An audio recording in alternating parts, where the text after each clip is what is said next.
महाराष्ट्रात मुख्यमंत्री पदाच्या शपथविधीचा एकूण कार्यक्रम होतो आहे 5 तारखेला शपथविधी तयारी सुरू झाली आहे. पण अजूनही गृहमंत्रीपद आणि अन्य मला कळत नाही.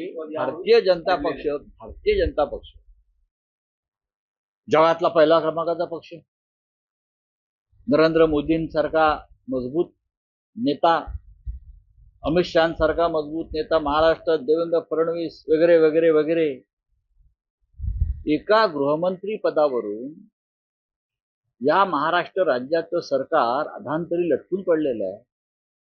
हा, हे कसले मजबूत लोक आहेत? मग कोण आहेत समोर तुमच्या? तुमचं स्वतःचं बहुमत आहे, तुमच्याकडे बहुमताचा आकडा स्वतःच आहे.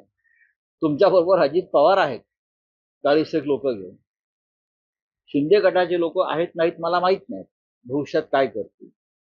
पण बहुमत असतानाही 15 दिवस तुम्ही शपथ घेत नाही, राज्याला सरकार देत नाही, राजभवनामध्ये सत्ता स्थापनेचा दावा तुम्ही करायला तयार नाही अद्याप.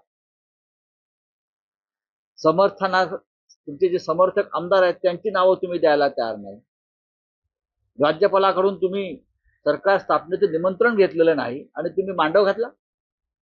काय प्रकार आहे? राजभवन तुम्ही चालवताय का?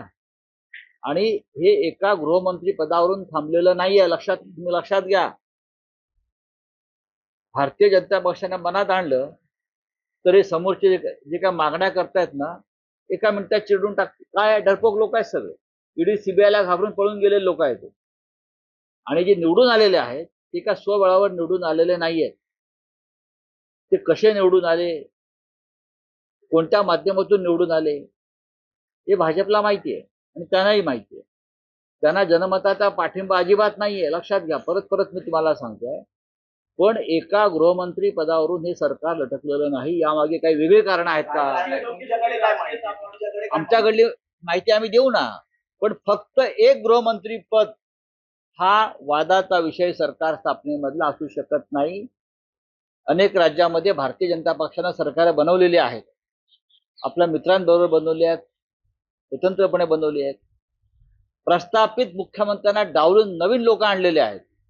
त्याच्यामुळे शिंदे कोण हा प्रश्न लोकांपुढे पडलेला आहे ना, की वेगळा काही आहे का, की फडणवीसांच्या जागी वेगळं कोणी आणलं जाते का, त्यासाठी थांबलंय का?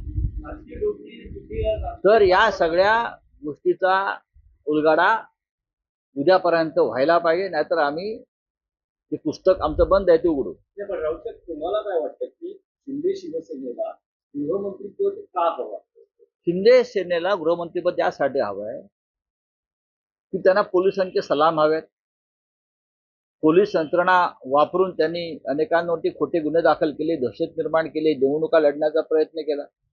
ही यंत्रणा त्यांच्या हातात पाहिजे आणि भविष्यामध्ये या यंत्रणेचा वापर करून ते भारतीय जनता पक्षाच्या अंगावर सुद्धा जाऊ शकतात.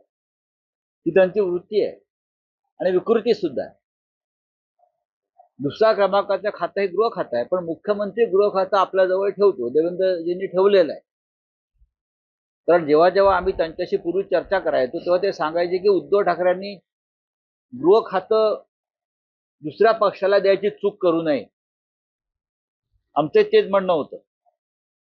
आणि गृह खातं विधानसभेचं अध्यक्षपद त्या काळात जे संवेदनशील विषय होते त्यांच्यामुळे आमचं सरकार पडलं, आता पडलं नसतं. तसे डोके असतील तर डोके देखील होईल ना. फक्त निवडून येणं म्हणजे डोकी नाहीत ना, ती डोकी मोजायला ठीक आहे, पण डोक्यात काहीतरी हवं.